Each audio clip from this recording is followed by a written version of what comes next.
Pues arrancamos este nuevo vestuario con una persona, la podemos definir como una leyenda del deporte español porque lo es, pero Almudena Cid, si yo te pregunto, y esto me pasa con mucha gente, si yo te pregunto a día de hoy, ¿qué eres? ¿Tú qué eres hoy? Actriz. Actriz lo primero, sí. A pesar de las 200.000 cosas más que has hecho, de escribir, de todo lo demás, actriz. Sí, sí, sí. Me ha costado tener esta respuesta inmediata, mucho tiempo, muchos años. ¿Y cómo es ese proceso? De decir, soy deportista, luego soy esta cosa de exdeportista que se queda en un limbo ahí, hasta llegar a ser actriz. Pues primero es una travesía, porque cuando dejas lo que más amas, donde más te has sentido competente, donde sientes que tienes una valía, y lo dejas encima conscientemente, es decir, hasta aquí, que creo que es el momento más agridulce de mi vida, es como que pierdes tu identidad. O sea, primero lo que sientes es una pérdida de identidad, empieza a cambiar todo, no tienes una entrenadora que te guíe tu vida, no tienes una protección que viene a ser médicos, fisios, psicólogos, toda esa estructura, y de repente te ves como abandonada, porque es una sensación de abandono. Luego, con el paso del tiempo, te vas dando cuenta que tu identidad de gimnasta sigue estando, porque tu forma de actuar en la vida se mide a través de cómo has visto la vida dentro del deporte y haces un traslado súper inmediato.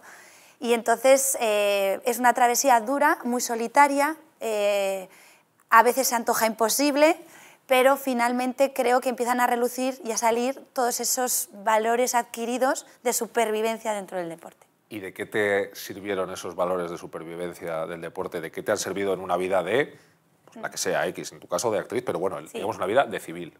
Pues mira, desde lo más básico y aparentemente insignificante, que ser una persona puntual, a la tolerancia y la paciencia, o sea, la tolerancia a la frustración y la paciencia ante determinados momentos y situaciones que se te dan en tu vida.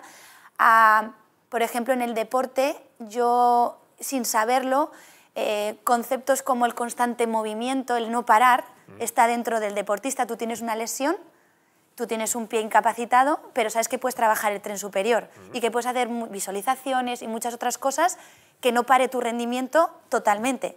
Entonces, cuando me pasan cosas en mi día, no puedo hacer esto, pero sí puedo hacer esto otro, es cuando creo, digo, hasta actuando la almugimnasta, ¿no? Luego, por ejemplo, la amplitud de campo visual, que además estás como muy asociado a las mazas, ¿no?, de la rítmica, que las lanzamos y si se abren, si miras una, pierdes la otra. Esta cosa de mirar de forma periférica, cuando tienes un problema, dices, espérate, voy a darle un poquito de distancia, voy a ponerle amplitud a esto, ¿no? Son mecanismos que tú cuando estás en el deporte los tienes como muy a la mano, ¿no?, porque los tienes que hacer para seguir adelante, para tu objetivo, y sin querer en tu vida también los trasladas. Entonces, lo he visto. Y aparte de cuestiones físicas o conductuales que me has dicho, o sea, los valores de una deportista profesional, que además las gimnastas, aunque tú acabaste tarde, joder, son peculiares porque todo como que se hace antes, ¿no? Como que todo es más pronto. Porque, por ejemplo, yo he metido tu nombre en Google antes de la entrevista para ver lo último que habías hecho, porque, aunque parezca mentira, yo de las cosas de la tele eso a veces no me entero. Claro, todas las cosas que he visto durante tu vida privada, yo decía, Dios mío de mi vida, ¿es que te ha servido ser deportista o la presión que tú llevas sufriendo desde niña para soportar, pues según qué titulares, según qué cosas que yo estaba leyendo, estaba diciendo, Dios mío? Sí, es que además no me puedo despegar de eso. O sea, y además que parece que es algo que hablo yo y yo no hablo. O sea, yo actúo en mi vida y los clickbaits estos son flipantes. Al principio te desesperas porque no es lo que tú estás construyendo o reconstruyendo y no te identificas con lo que estás viendo que el periodista escribe y pone, ¿no? Entonces, lo vives como con mucha frustración, pero también te digo que aprendes, como en el deporte, a cuando yo tenía este puteamiento de la española, a poner esa distancia y a centrarme en mi trabajo, en lo que me toca hoy, en lo que puedo hacer hoy, y como que esta abstracción, sin querer, también la estoy viviendo con este tema de mi vida personal. Entonces intento que no se inmiscuya en mi proceso de continuar y avanzar en la vida, como era también en el deporte cuando veía que iba a una competición y me llevaban fuera de concurso, o me hacían competir con una asiática, o me ponían esas trabas que eran muy heavies, porque eran muy heavies, pero yo cogía y digo, bueno, lo bueno que tengo es que siempre puedo volver el lunes a mi gimnasio, a mi entorno, a mi contexto. Puedo controlar esto. Entonces, sin querer, vale, yo no puedo controlar al periodista, no puedo aceptar igual esa crueldad, pero sí puedo aceptar que puedo intentar poner una especie de barrera de eso que hacen con lo que es mi realidad. Porque el problema de todo esto es cuando desvirtúa tu vida, claro. Cuando empiezas a intentar cambiar eso que no puedes cambiar. Entonces, yo creo que esto lo he creado con el deporte también. Es un poco la misma, coger una cosa y llevarla aquí, es decir, tu mundo, a lo mejor podríamos decir que era la gimnasia, aunque no, en el mundo de una persona siempre es mucho más amplio, ¿no? Pero sí. Tu mundo es la gimnasia y ahora tu mundo es un todo incontrolable, pero era coger las cosas que cogías de aquí y dejarlas ahora en tu vida de postdeportista. Yo lo que creo es que primero todavía me sigo manejando después de más de 15 años que es lo que más me está costando y me sigue costando, esta cosa de la vida del autónomo. ¿Sabes? Que no puedes parar y que sí. Tienes que generar de alguna manera o hacer, porque cuando pares no sabes si vas a tener algo después. Como deportista también, porque tus resultados de este año marcan si tienes una beca al año siguiente, pero no era consciente de ello de esa manera. Entonces, cuando me ataca este sentimiento de decir, joder, me encantaría tener a alguien que me dirija, que me lleve, que me diga qué línea de trabajo vamos a llevar, hacia dónde estoy yendo, qué podemos modificar, ¿no? Como un equipo de trabajo que no tengo. Y entonces me hago yo de todo, yo soy todo. ¿No? La que piensa en mi imagen, la que piensa en qué puedo hacer, en dónde pueda sentir que me puedo sentir competente, qué tengo que dejar de hacer porque no me está haciendo bien. Es agotador. Entonces, sí que de alguna forma, como deportista, también tenía que tener esta autogestión, aunque podía delegar y confiar en otros, y creo que esta es la parte que más echo de menos. Has dicho una palabra que es crueldad. Has dicho la palabra crueldad. No sé si es una palabra que has como sufrido mucho tiempo. No sé, has contado muchas veces de tus avatares en tu carrera deportiva, ¿no? Pues los problemas físicos, lo has dicho, ¿no? Que me hacían competir no sé cómo, que me hacían hacer de otra manera. ¿Cómo se convive con una palabra tan cruda y que la has dicho de una manera tan natural como crueldad? Ver que hay gente que es cruel contigo. No tomándotelo personal. O sea, yo entendía que era un mecanismo político en ese momento, porque yo entendí que no querían que la estructura del CAR de Sant Cugat funcionase, y entonces yo era la diana. Y creía que no era algo, o sea, pensaba en que no era personal, que era porque yo estaba dentro de esa estructura y era la que estaba liderando un cambio, como muchos cambios que sin querer lideré, como el cambio de la edad dentro de mi deporte, el que fuéramos mujeres, o sea, no solo niñas.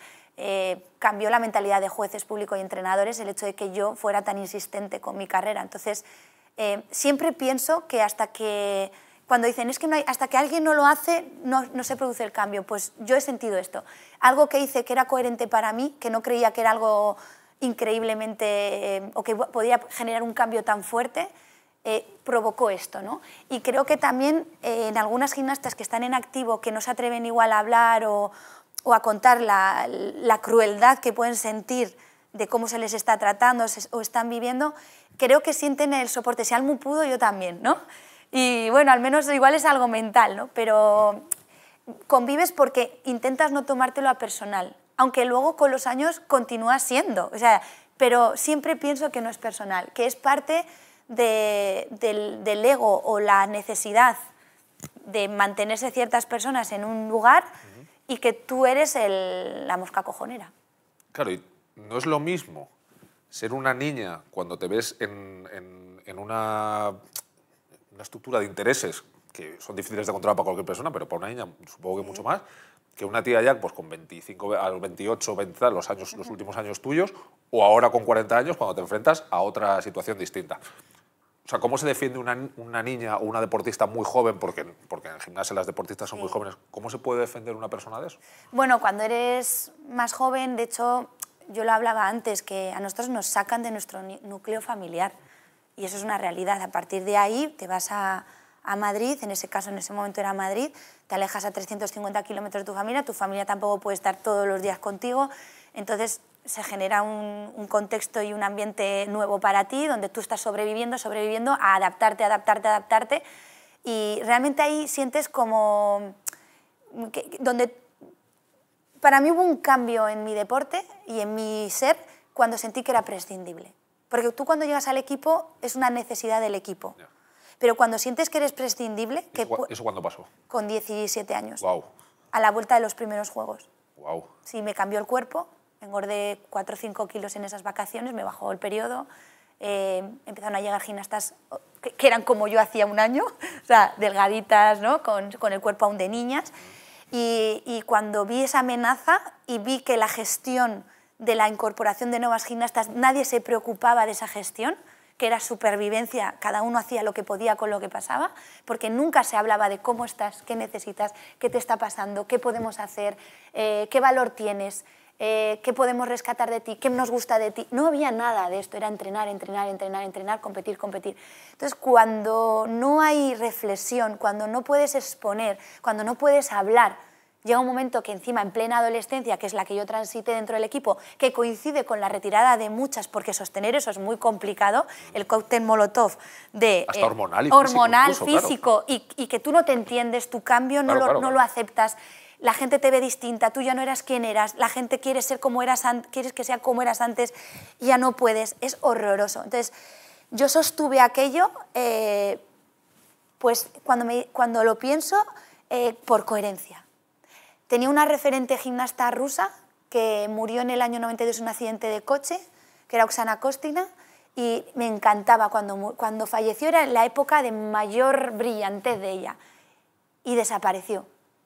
Y dije, si no llega a morir, hubiera seguido, que igual no, pero hubiera seguido.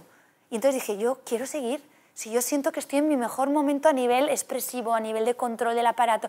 Entonces yo creo que fue por coherencia, y no se supe abstraerme de la dinámica que era generacional e histórica. O sea, yo pude abstraerme de eso, pero no era lo normal, también te digo. Pero, no sé si está feo decirlo así, pero eso está fatal. Es decir, está fatal que una niña de 14 años salga de su casa, se meta en un ambiente que no puede controlar. Me imagino incluso el sufrimiento de tus padres cuando les contabas alguna cosa y todo.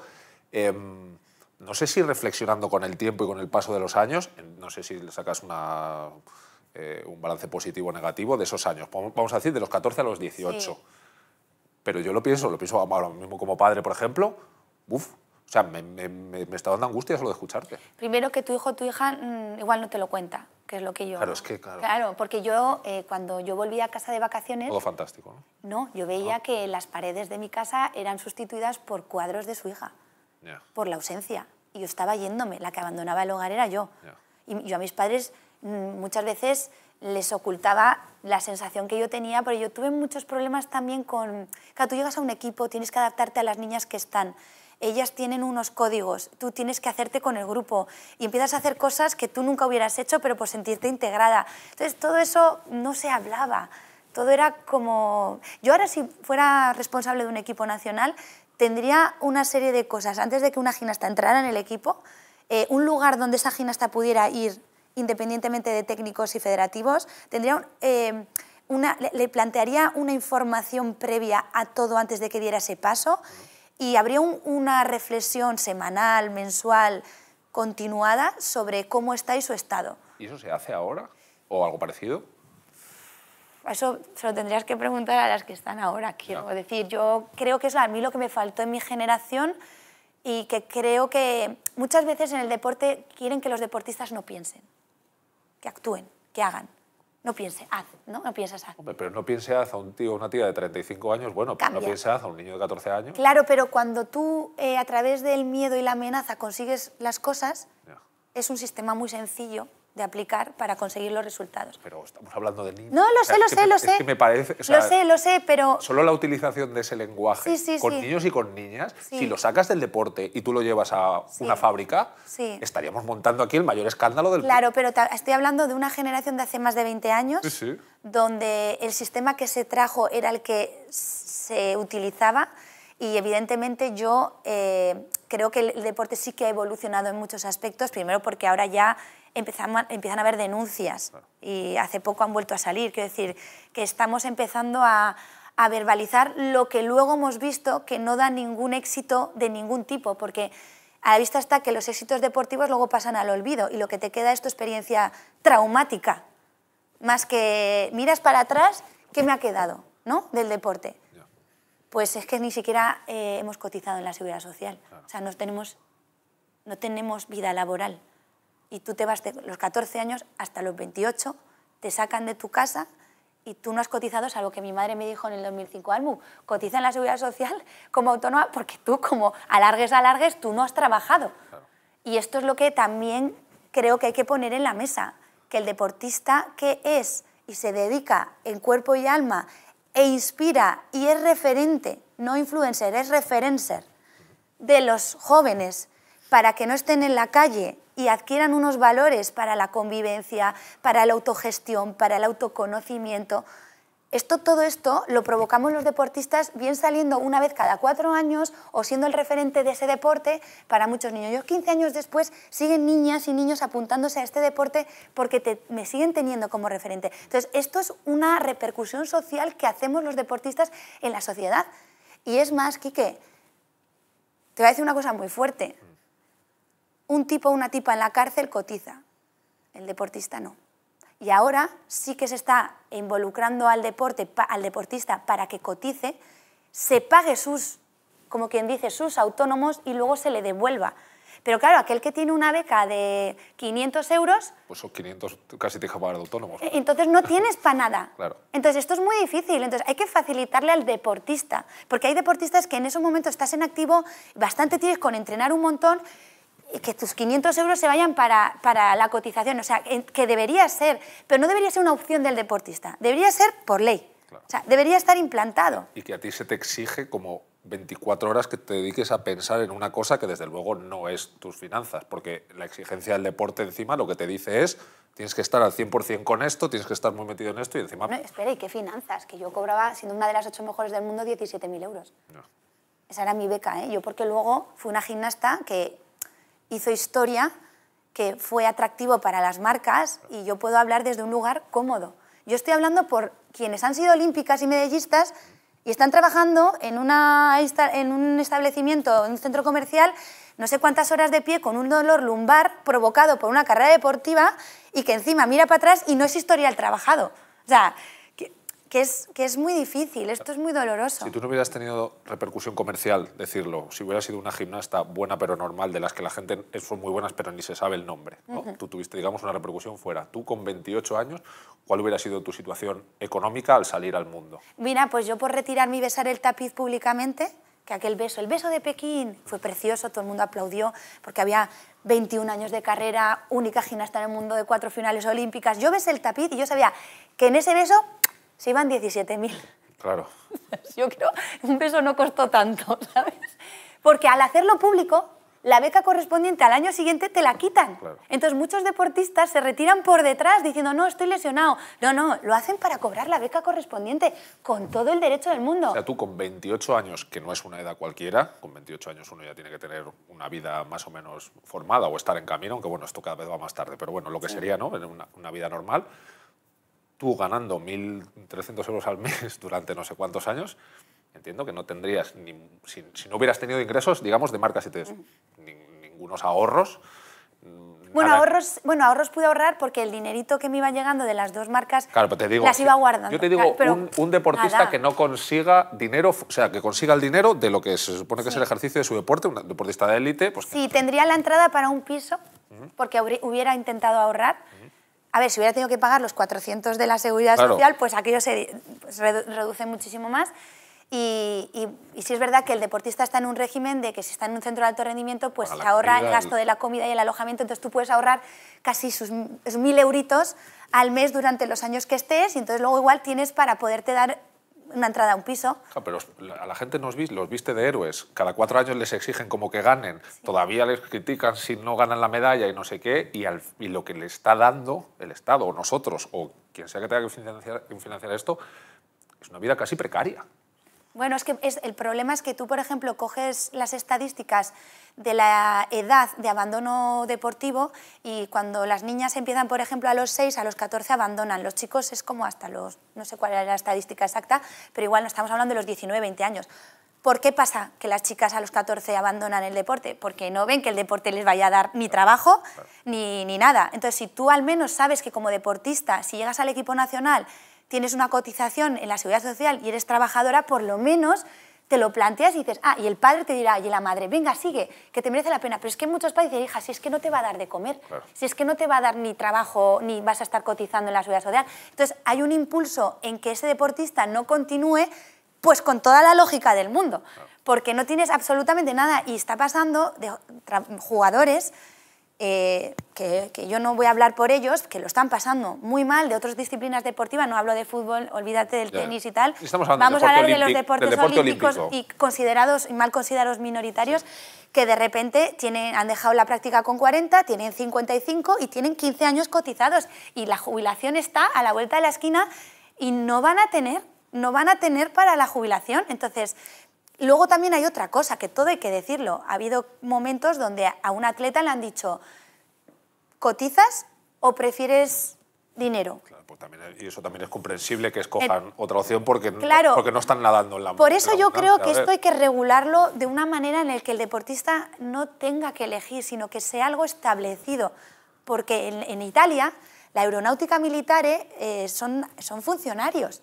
Y entonces tienen unas garantías. Sí, y son policías, y son del ejército y no sé qué, ¿no? Sí, entonces, que luego tú decides no seguir en ese funcionariado porque tu ilusión es dedicarte a la televisión o a ser enfermera o a, yo qué sé, me apetece tener mi propio negocio.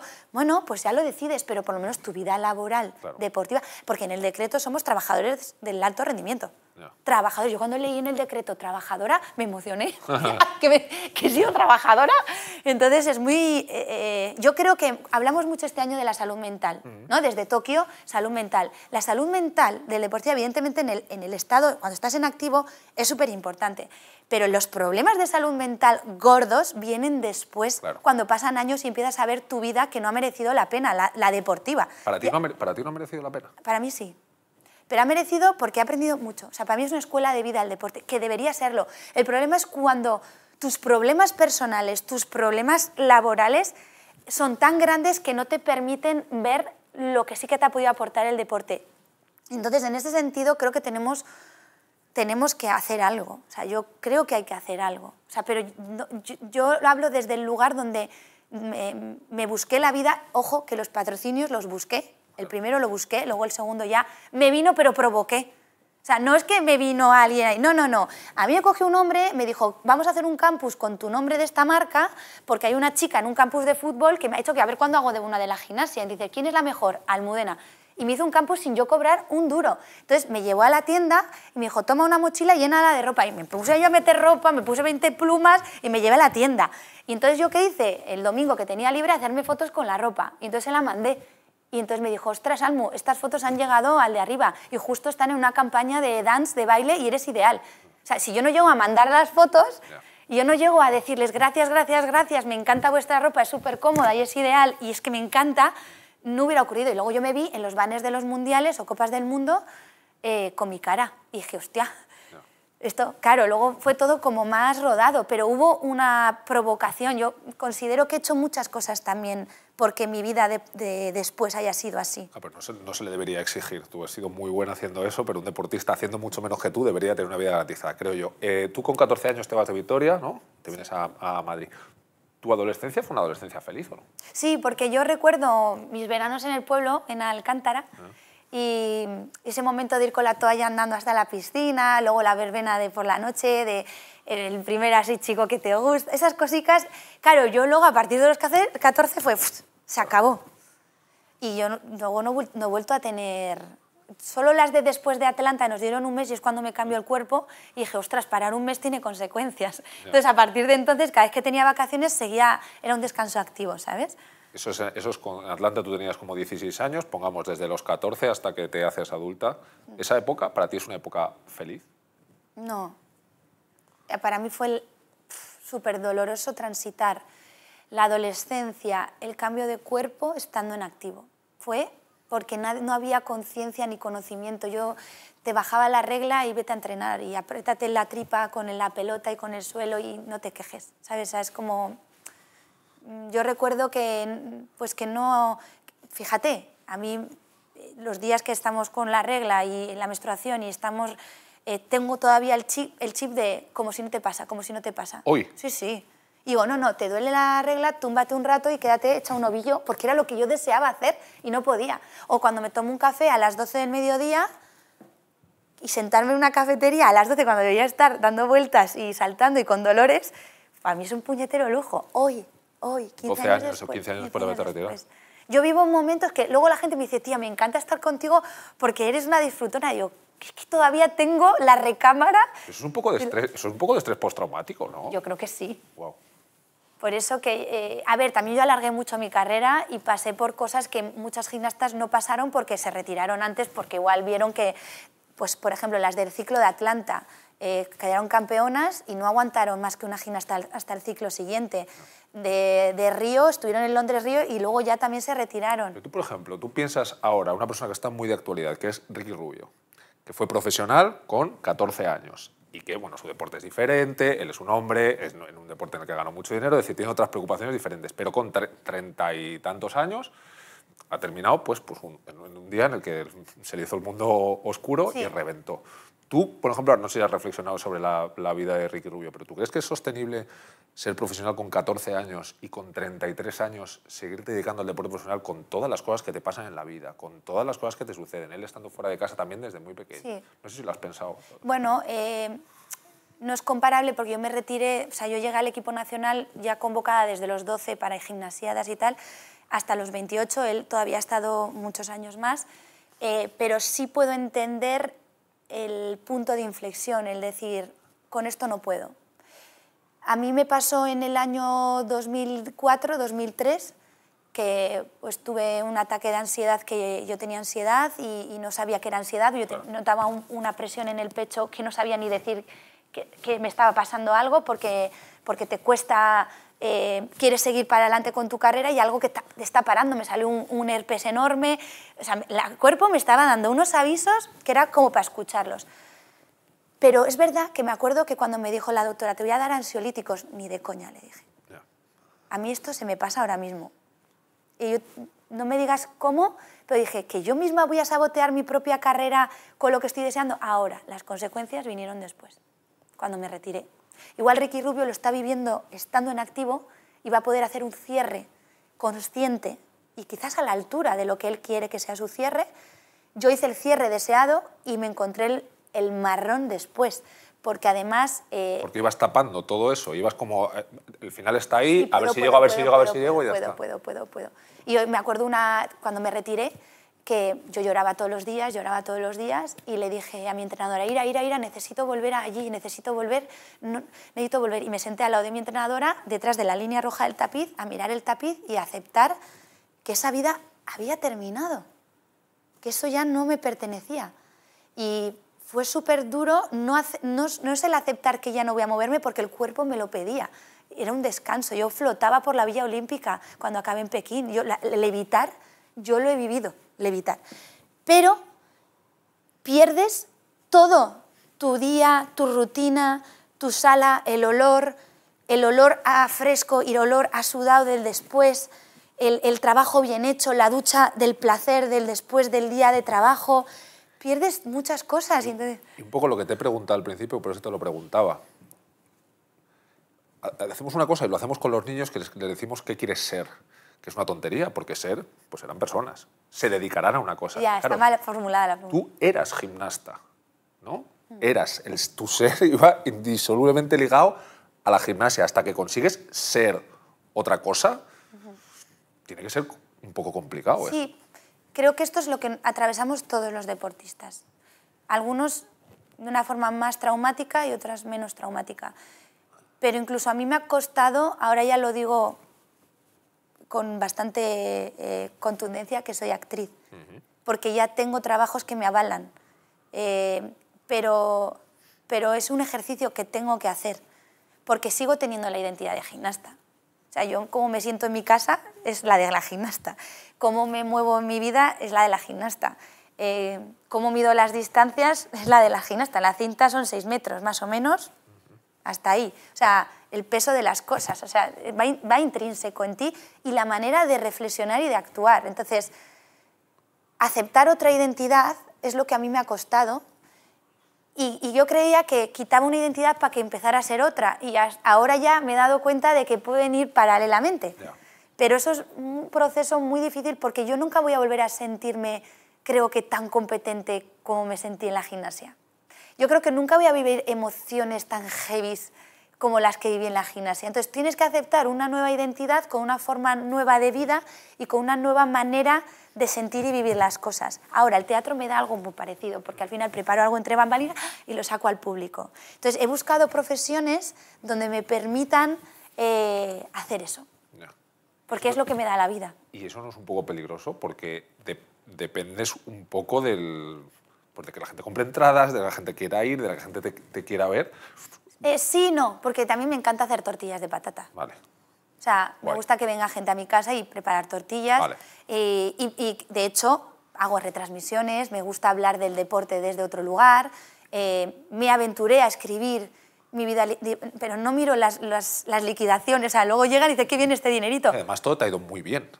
Pero, Todas las cosas que has hecho te han ido muy bien, esa es la realidad. pero que creo que ha sido por una búsqueda, porque he estado en una búsqueda y explorando un camino, no buscando un fin. Ya. Y entonces, de repente me he abierto en la búsqueda de voy a probar, he abierto ventanas que de repente me han dado salida. De repente me he visto presentando galas, de repente me he visto comentando con Paloma del Río cuando yo no sabía que tenía esa capacidad comunicativa y me la descubre esta señora, ¿sabes? Esta mujer a la que admiro. Digo, pero vamos a ver, y sigo pensando que yo no tengo esa capacidad porque tengo un síndrome del impostor tremendo. Yo cuando he ido a algún fotocall, y esto lo he contado alguna vez, y me he puesto ahí a posar, saber que voy a cobrar en ese momento casi la mitad o un cuarto, depende de la publicidad que sea, del dolor que me ha supuesto a mí un año entero o medio año de mi gimnasia, no lo sostengo. O ver a mi padre poniendo ventanas de aluminio, es que no lo sostengo. Entonces mucha gente me dice, Almu, ¿esto es fruto de lo que has provocado, invertido? Digo, pues creo que no. Porque muchas gimnastas han hecho este esfuerzo. Vale, igual tengo otra capacidad de expresar, de comunicar, de abrirme, de hacer, y he provocado otras cosas. Bien, de acuerdo.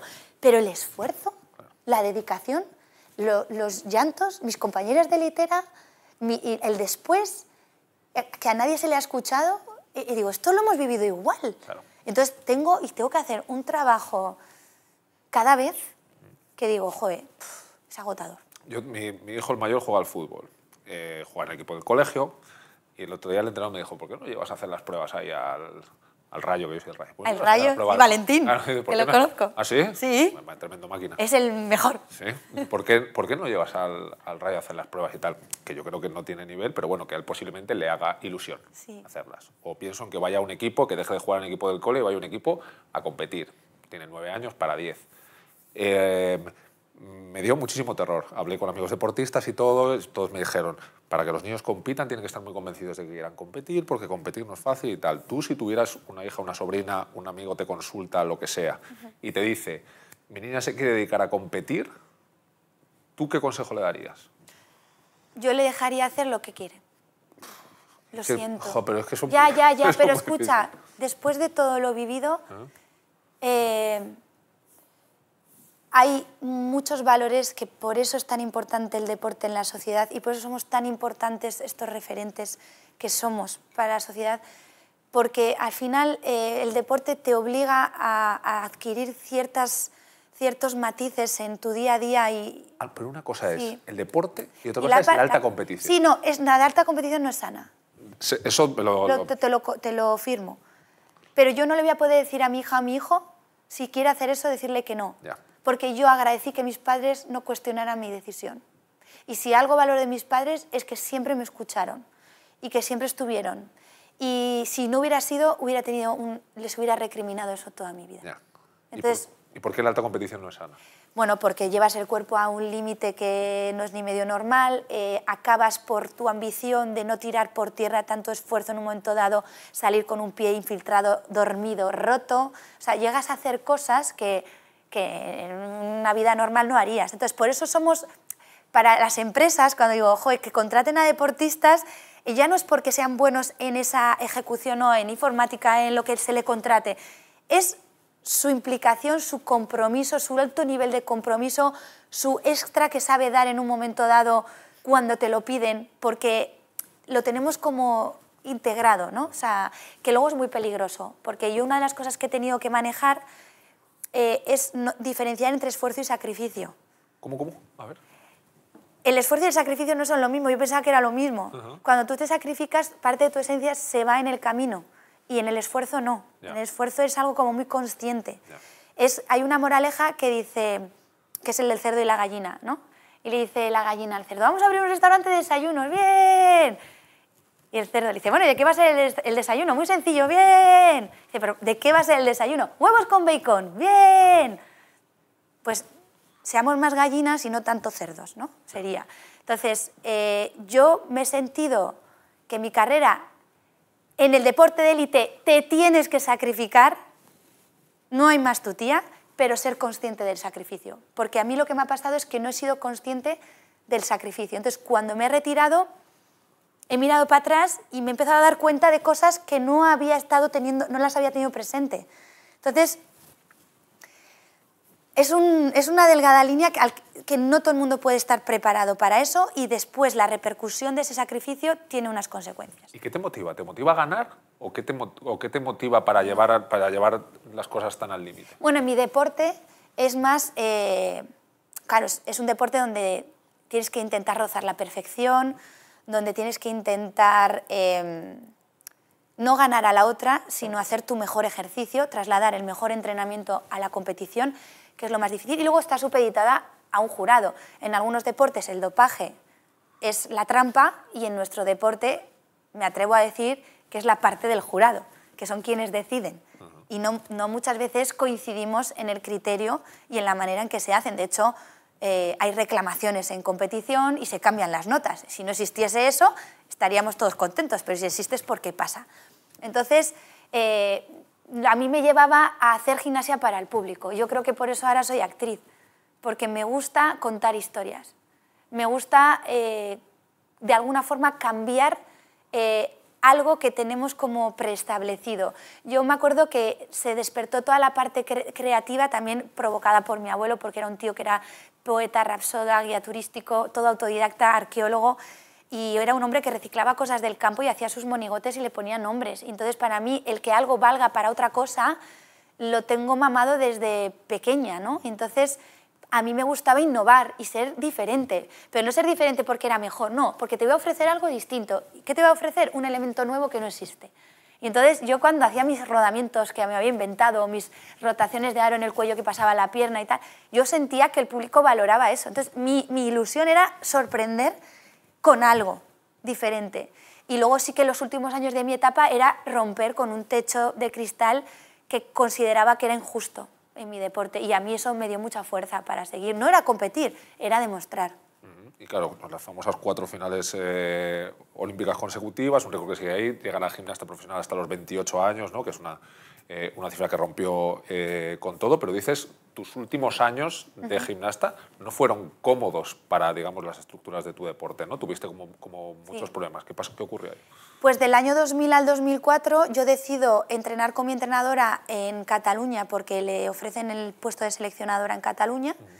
Y entonces ella, justo cuando terminaron los Juegos Olímpicos de Sydney, yo había competido con el menisco roto, me tuve que operar porque me lo rompí 6 meses antes y entonces cuando terminé me operé.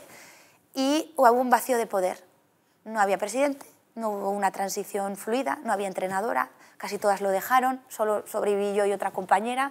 Entonces nos fuimos a nuestros clubes, yo me fui a Vitoria y entonces Irache la llevaron a Cataluña y nos fuimos allí. Entonces, como a los 4 meses me llamó la seleccionadora nueva y me dijo que tenía que volver. Y dije, perdóname, pero llevo sobreviviendo a todo sin ninguna llamada de nada, yo ahora no me muevo de aquí. Y entonces yo lo veía normal, deporte individual, yo ¿por qué tengo que estar en un régimen donde esa entrenadora que llega no me conoce y esta entrenadora me conoce desde que soy pequeña y sabe mi sistema de trabajo? O vienes o te atienes a las consecuencias. Y 8 años. Y fueron competiciones, por ejemplo, de cara a los Juegos de Atenas, en el clasificatorio me hicieron pelear con una compañera que me da mucha pena todo, porque al final las dos estábamos sobreviviendo como podíamos a un sistema clasificatorio de 4 competiciones internas y 4 externas. Las internas las empatábamos y las externas las gané, Y tuve que llamar yo a los medios de comunicación para que lo hicieran público, porque a mí nadie me estaba dando las garantías de que aunque consiguiera la plaza, conseguirlo. Conseguí la plaza, un mes antes me rajé la fascia del pie, alguien me vio con muletas en el CAR y pegó un chivatazo a la española y convocaron un control para que volvieran a medirme cuando ya había conseguido mi plaza. Entonces llamé al Consejo Superior de Deportes y dije, voy a la prensa. Y entonces lo pararon, porque el sistema clasificatorio era ese. Entonces fue muy duro. Y luego vete a los Juegos de Atenas y hazlo bien. Hazlo bien. Porque después del periplo que has vivido, que casi nadie sabe, lo saben ahora, que lo cuento así tranquilamente, un poco alterada todavía, pero dices, joder, como la cague les doy la razón. Pero yo creo que estaba tan convencida de mi trabajo. De hecho, claro, yo me recuperé de la fascia en tiempo récord. Yo hacía visualizaciones donde, como vi los tejidos rotos con la ecografía, yo me visualizaba todas las noches que los tejidos se juntaban. Y digo, esto se va a juntar como vamos. Entonces empecé a hacer todo trabajo de aquí para arriba, nadar, específica en el suelo, ballet en el suelo, visualizaciones, y cuando me quitaron las muletas, me puse de pie y no había perdido nada. Es más, había descansado de la exigencia de cumplir el plano, con lo cual estaba hasta como descansada mentalmente.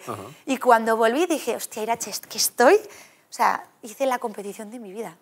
Y dije, es que esto era justicia, esto es justicia. Y yo me acuerdo en el Kiss and Cry, cuando esperábamos la nota, que los abrazos que teníamos, me acuerdo que abuchearon mi nota de pelota porque fue muy baja, y yo decía al público, tranquilos, tranquilos, si es que si es que haber hecho bien el ejercicio para mí es suficiente después de lo que yo he pasado. Y luego de cara a los Juegos de Pekín, la seleccionadora intentó echarme porque me hice una fractura de estrés en el pie y aprovecharon... Varias, además, ¿no? Sí, dos veces. En los últimos años, varias veces. De hecho, me obligaron a competir en el de España para poder ir al Mundial y como competí con la fractura sin curar, me lo volví a romper. Entonces, una fractura de estrés cuando se cura no se vuelve a romper. Como no esté curada, sí. Entonces, me metí en un programa de patinaje sobre hielo y lo gané. Y luego entonces tenía la prensa otra vez y dije, volvemos a la batalla. Y entonces dije, no, ¿qué hay que hacer? Y yo, dejadme en paz, trabajar. Y si hay una mejor que yo, que vaya. Digo, pero por favor, déjame. Entonces ya fui a Pekín, conseguí otra vez el diploma, pero luego tuve unas consecuencias de aquel esfuerzo psicológico que... aquella mirada al tapiz desde la línea roja era como... Y te sigue doliendo hoy, ¿no? Sí. Jo. Oye, hace muchos años de eso, hace 15 años de eso. Porque pienso, no es personal, pero, hostia, tan difícil era escuchar. O sea, y luego dices, soy referente para las niñas y digo, si quieres competir, sí, pero si es mi hija, le voy a hablar muy, muy bien y quiero hablar de esto. Yo sé que hablar de esto a la que esté en la élite le ayuda para poner límites. Aunque yo los puse, pero que los puse y paraba las cosas, pero luego tuvo unas consecuencias muy catastróficas porque aprendí que todo se podía conseguir con sacrificio. Por eso hay tanta diferencia entre esfuerzo y sacrificio. Yo creo que hay que saber que hay cosas que no merecen la pena, o sea, que no. Y luego entiendes que el objetivo lo cumples, al final lo cumples, yo conseguí ir después de todo este periplo. Entonces yo no quiero pensar que para conseguir las cosas en mi vida tenga que estar sufriendo, ¿sabes? Porque la consecuencia de eso sigue, aunque esté sanado y lo hable, ahora porque conecto mucho con la emoción de aquel momento. Luego yo me voy a mi casa y estoy bien, ¿no? Pero conecto mucho con el dolor y quizás por eso soy actriz también, porque sé conectar con como si fuese hoy. O sea, ayer, hoy. Bueno, se nos está acabando el tiempo. No pretendía yo este final. Te quería preguntar, claro, si a ti hace 20 años te dicen que ibas a estar hoy donde estás hoy, haciendo lo que haces hoy, posiblemente no te lo hubieras creído, no sé dónde te ves dentro de 5, 10, 15, 20 años. Cerca de Vitoria, en mi casa. Cerca de mis padres. ¿Estás harta de Madrid a lo mejor? No, un poco sí. No, en Madrid me ha dado muchas oportunidades, pero creo que mi vida tuvo una explosión fuerte y me hizo valorar lo que no estaba viendo por estar centrada en otro pensamiento, en otra persona, Entonces, creo que cuando nos pasa algo que nos transforma tanto, ves con una claridad que que no digo que todo el mundo tengamos que pasar por algo así, pero la parte muy, no positiva, sino de aprendizaje, es que cuando tocas fondo, a partir de ese momento sabes que no vas a volver ahí. Y tú te compraste un terrenito, ¿eh? Sí, por eso en Legutio. Claro. ¿Y qué tal va eso? A ver, me tienen que dar autorización los de Ura, porque el pantano colinda con el Ebro. Ajá. Y yo no sabía este retraso, porque si no yo en diciembre estaría asando mis castañas en la chimenea. Ah, pero tienes una casa ya hecha. No, estaría, la tengo que construir, tengo el terreno. Y ya tienes el proyecto hecho Claro, y todo sí, eso. sí, es que me tienen que dar el ok, o sea, es darme el ok y ya construir y ya me veo me he tardado 3-4 meses de retraso. ¿Y tu idea es irte a vivir allá y luego venir a ir a... Claro, yo sí me puedo permitir que yo esté afincada allí y aquí venga para los trabajos. Por ejemplo, para las conferencias puedo viajar desde Vitoria. Para las masterclass, que cada vez haré menos, también. Si me salen trabajos como actriz, sabes cómo es la vida del actor. Claro. Entonces es muy irregular, no puedes vivir de eso, salvo que seas una persona que sea súper reclamada como actriz. Y luego, pues, no sé, los trabajos de televisión que me van saliendo también suelen ser puntuales. Claro, pues mira, te voy a decir una cosa. No me ha dado envidia nada de tu vida de lo que has contado hasta ahora, pero lo de que te vas a hacer una casa en Vitoria, sí, ¿verdad? y te vas a poder ir a vivir allí tranquila, Quique, y vas a venir a currar a Madrid de vez en cuando, ahora mismo me está dando una envidia tremenda. Créeme que mi forma de haber salido de un momento súper difícil de mi vida ha sido gracias al deporte, ya solo por eso ha merecido la pena. Pues ya está, pues ese es el mensaje que tiene que dar, que se nos acaba el tiempo. Almu, pues muchas gracias. Gracias a ti. Desde aquella vez que te conocí. Es verdad.